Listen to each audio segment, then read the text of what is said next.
Hi, this is Dr. C.M. Anand. I'm the Program Director for Civil Aircrafts at CSIR NAL. This program is about the regional transport aircraft, which is a 90-seater aircraft program in the country, unique about itself, and this caters to all the city-to-city transport for civil aircraft passengers. And this is a fully indigenous program we have initiated from Council of Scientific and Industrial Research, CSIR National Aerospace Laboratories based at Bangalore. CSIR NAL is a premier R&D organization. It's primarily concentrating on the aerospace technologies, research, development and the unique design of civil aircrafts in the country. CSIR NAL is the only agency in the country who is into design development of civil aircrafts, particularly in the domain of transport category. And we are the only agency in the country who are into design and development of all the civil aircrafts in the country, starting with two-seater going up to 90-seater. Today we have a two-seater program aircraft which is called Hansa, which has been designed, developed with state-of-the-art technologies, particularly in terms of glass cockpit and digital technology of the cockpit, which is flying. And the next category is towards the 19-seater category, which is called Saras Mark II, which is in the detailed design phase. This aircraft, what we are seeing today, is called the regional transport aircraft category, which is very critical for the connectivity in the country for the passenger capacity of 70 to 90 seater, which is unique by itself for the requirements in the country, because tier 1, tier 2, tier 3 connectivity is primarily on the 90 seater regional transport categories. If you look at the cockpit here, it's completely digital driven, 4 widescreen PFDs and MFDs, multifunction displays, which is completely driven by digital technology. This aircraft is into fly-by-wire system, completely digital, and state-of-the-art automatic flight control system with category 2 approach, which is a very high-end technology in terms of the complexity and the utility. Also, this aircraft has the systems supporting the hilly terrain operations in terms of the autopilot, in terms of the inertial referencing system, basically where it aids in case of GPS denied condition. Also, it will help us to operate in the hilly terrain where the airspace is quite restricted. And also, this 90-seater program is typically concentrated over multi-agencies in India, especially with CSIR NAL as the nodal agency, and also towards the DRDO and HAL, along with the private entity in the form of a special purpose vehicle. And the utility of this aircraft is basically towards civil transport and aiming at the internal consumption in the country first, and later to the external export market. So any demo? Flying actually right now aircraft is flying at 5,800 altitude feet and 167 knots. What you are seeing here is heading. We are going to the east, that is east direction, and pitch down is angle. It will be showing here. What you are seeing outside is the runway, Bangalore to HAL Old Airport runway. I'll just go around and come back for approach. This is primary flight display, PFD. This is ICAS, engine information display, and this is primarily multifunctional display that will give the heading and all other subsystems data for us. What is the status of subsystem, engine, fuel, hydraulics, all other things. And PFD will be identical for pilot and both sides. So if you look at the screen has 4 displays.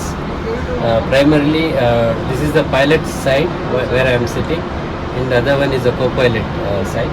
On the pilot side, if you see, the first display is the primary flight display, which is critically required for pilot navigation.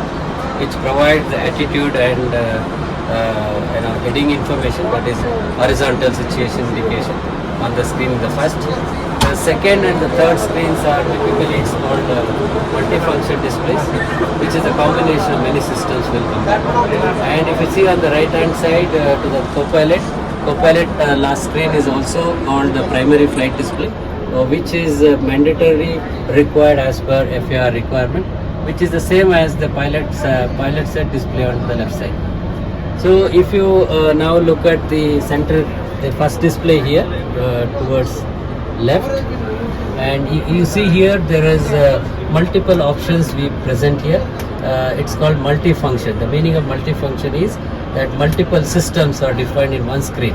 So if you look at here, we start with fuel systems, so that these two are the indication of the fuel in the aircraft. The two tanks on the left side and right, and total fuel available. Then if you look at this part, this is electrical system architecture, status of complete electrical system, then engines, the doors, the environmental control system, the hydraulics, and the brakes and wheels information. So the combinedly mix of all the indications over there, along with the moving map with the heading. That is the one form of the multifunction display. If you go to the right side on the second multifunction display, we do have primarily the engine related information to the left side, and again related to the cabin altitude and other things on the right bottom here, including the three trims we call the pitch trims and roll and yaw trims, and along with the landing gear flap indications. So here also, if you look at, there's a multiple systems together combined, and therefore it's a multifunction display. Apart from this, we have on the dashboard here the radio tuning system. Typically this is required for tuning the radio, communicating with the ground, pilot to ground, pilot aircraft to aircraft, and things like that. And we have two of them basically, for one for pilot and one for co-pilot. And the dial on the center you see is the autopilot panel, is autopilot mode select panel. Typically this is used to engage the autopilot modes while it is in flying, as well as in the non-active state also. And what you see there is called the integrated standby instrument system. In the event of complete electrical failure on aircraft, this ISIS is powered independently by the battery, and that will get you home as a safety equipment. So on the central pedestal you see a lot of instrumentation. Typically the two flight management systems on left and right, which is very critical for pilot to navigate, and also associated we have audio management system, two of them. Then you have the flaps, the engine control, and so, and rest of the controls with respect to engine and associated systems.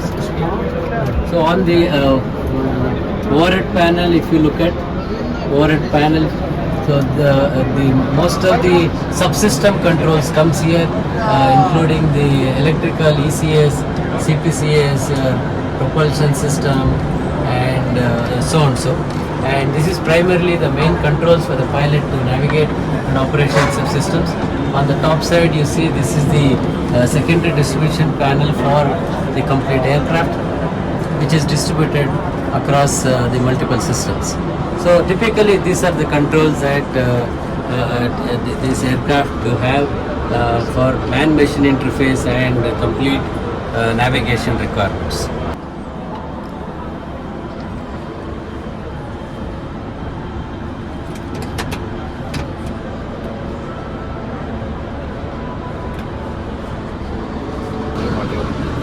Okay.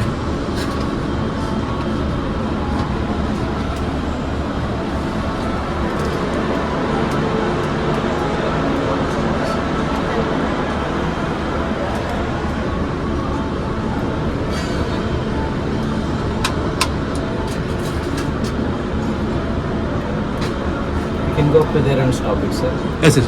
Because we need to go from far and then approach. Okay, okay. Otherwise it will be there. Correct.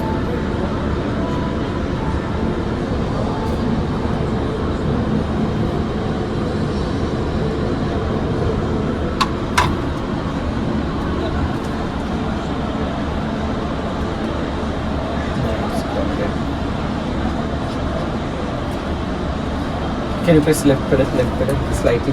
Yeah, slightly. No, no, no, not more, slight. Right pedal. Yeah, of course you are driving now. Okay. You got it? This is somehow, control is not there, this one.